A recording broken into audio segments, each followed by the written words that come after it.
Peace was a fragile thing. Cale learned this during his silent, lonely watch on the edge of existence.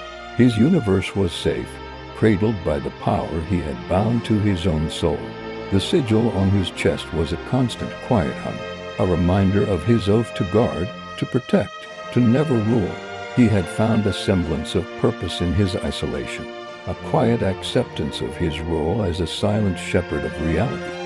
But the cosmos is infinitely vast, and not all universes are born equal. He felt it first as a faint tremor, a discordant note in the symphony of space-time. It was a cry for help from beyond the veil, from outside the borders of his own creation. Drawn by the sound, Cale journeyed to the absolute precipice of his reality. There, pressed against the firmament, was another universe. It was a horrifying sight, a reality that was actively dying, gray and cancerous, its fundamental laws unraveling. Through the chaotic boundary, a single being of fractured light and glitching color tore its way through an emissary.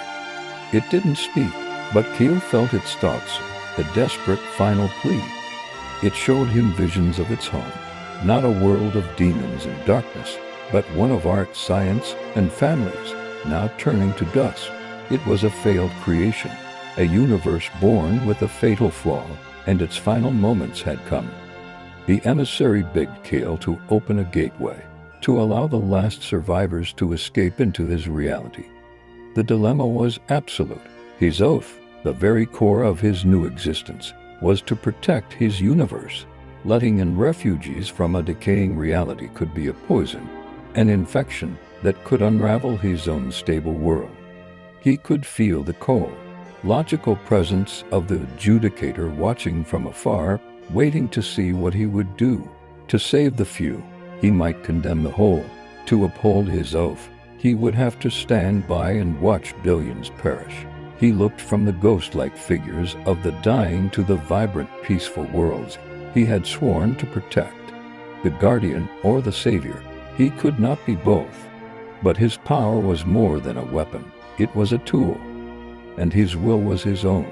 He would not break his oath, but he would not turn his back. Placing a hand over the sigil on his chest, Cale did not open a door. He built a house. He poured his own immense energy not into a gateway, but into creation itself. Between the two universes, in the absolute nothingness of the void, he spun a new reality into existence, a sanctuary, a pocket dimension lit by a star of his own making, with its own laws, its own sky. He then opened a one-way path from the dying world to this new one.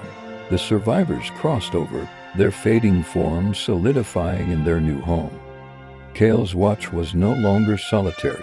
He now stood guard over his own universe, and the new world he had just created a testament not to his power, but to his choice.